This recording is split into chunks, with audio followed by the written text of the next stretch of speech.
Alright guys, the wait is finally over. After years of waiting and a massive 35 million pre-registration, Arknights Endfield is officially here. I have been diving deep into this game on mobile for the last few days, and let me tell you, this isn't just another Genshin clone. Well, if you have been burned by empty open walls or bored by slow intros, you need to see this. Today, we are doing a full deep dive, like talking combat, that starting story, and most importantly, how does it actually run on a phone that isn't brand new, and whether this game is truly pay to win or not. This is Jasper, and make sure you are already subscribed, and let's get into this.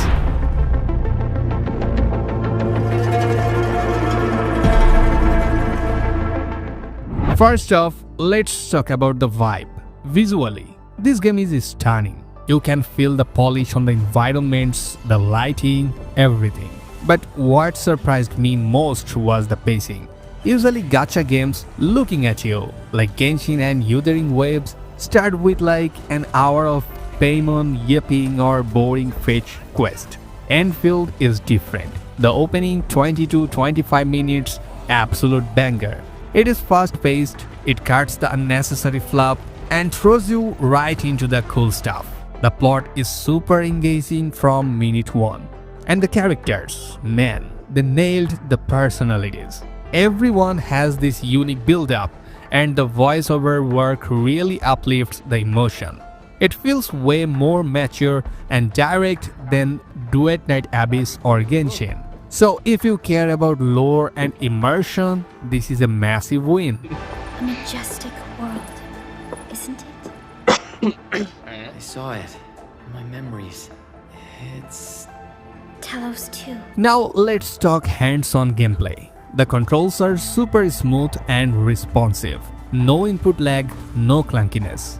The combat is real-time and you run a squad of up to 4 members. You can switch between them instantly, but the cool part is you can trigger your teammates' skills without switching, just by tapping their dedicated buttons. It keeps the flow moving fast. Each character has basic skills and an ultimate. The visuals on these ultimates are high-end and they look awesome. It's satisfying for a while, but it lacks the depth some were hoping for.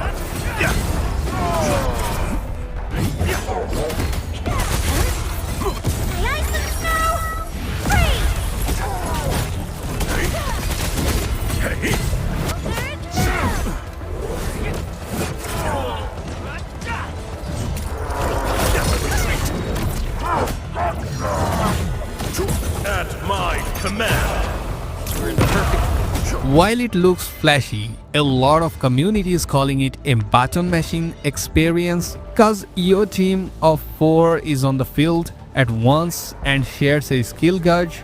The strategy often boils down to spamming skills the movement they are available to break an enemy's shield. And once the screen fills with particle effects and ultimates, it becomes incredibly hard to see enemy telegraphs.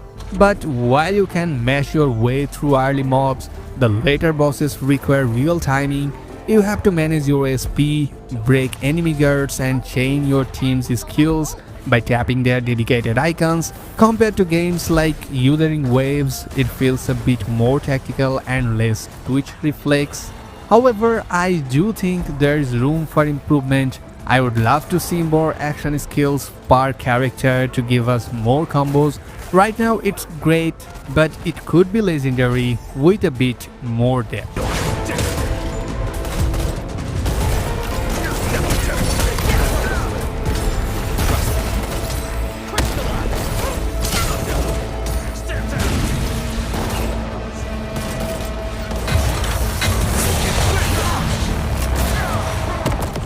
Now, before we get to performance, I have to mention the elephant in the room. This isn't just an RPG. There is a huge base building element called the AIC system.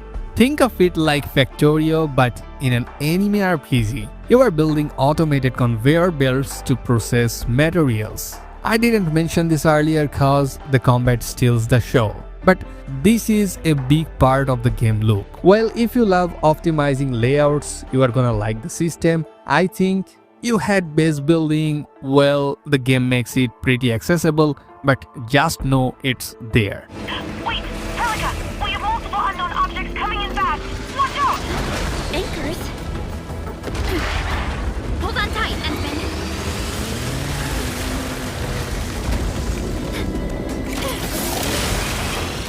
Well, let's talk performance, cause this game is massive. I tested this on my Android device, which comes with Snapdragon 8 Gen 1 with 12 gigs of RAM. Now, the system recommended I run it on medium, but I'm a rebel. Okay, I cranked it up to very high.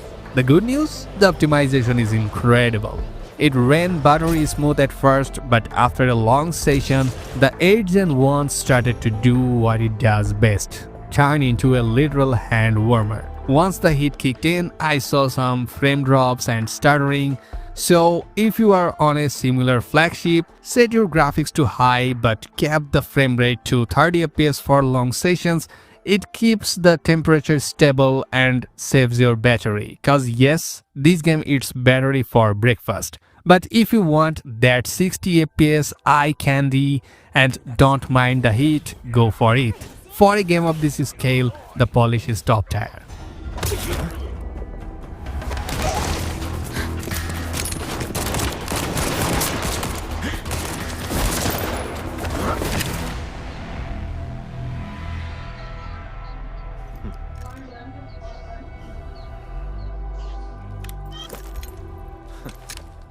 Alright, let's address the elephant in the room first, the payment incident.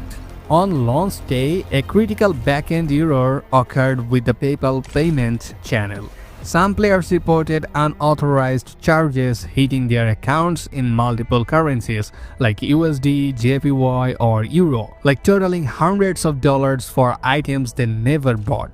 GRYPHLINE was quick to disable PayPal for maintenance and has since issued full refunds for transactions during that window, but it was a massive security scare for a brand new game. Well, if you are playing right now, I would suggest sticking to perform direct payments or credit cards until the trust is fully rebuilt. Now, is it pay to win? Technically, you can clear the story with 4-star units, so it's not a hard wall. But Endfield is much more aggressive with its monetization than the original Arknights or even its modern rivals, like the 50x50 coin flip. At 80 pulls, you hit 6-star PT, but it's a strict 50x50 chance. So if you lose, you don't get a guaranteed next time carryover like in Genshin. There is a hard guarantee at 120 pulls, but it does not carry over to future banners. So if you spend 100 pulls and the banner ends, those 100 pulls are essentially wasted toward a guarantee. It forces you to either go all in or not pull it all. The game also offers a separate weapon gacha. While you can earn arsenal tickets through character pulls, it adds another layer of must-haves for min-maxers that free-to-play players will find hard to keep up with. Stellar performance. You deserve my sincere commendations. Your memories may be gone, but look at you. Still striving so hard to be a leader, a savior, and a tyrant.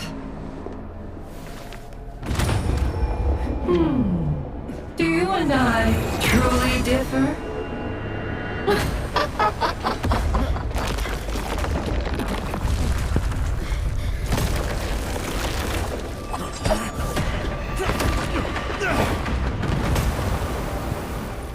So, is Arknights Endfield worth your time? Overall, Endfield has a world worth exploring. The polish is there, the story opening is better than its competitors, and the optimization on Android is genuinely impressive for a game of this scale. Yes, the battery drain is high, expected for graphics like this, and I really hope they add more depth of character skills kits in future updates. But it's currently wrapped in some very punishing gacha mechanics and a launch that was marred by security issues. So play it for the story, but definitely keep your wallet and your PayPal on a short leash for now. So if you love sci-fi, strategy and a world that feels lived in, you need to download this. The game has huge potential and I am going to be grinding the endgame content this week to see if the factory building gets too complicated.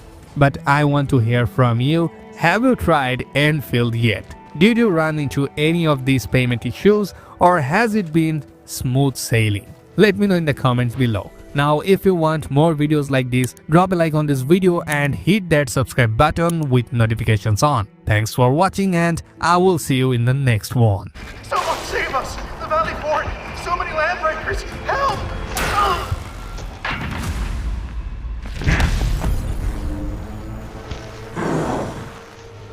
Too much noise,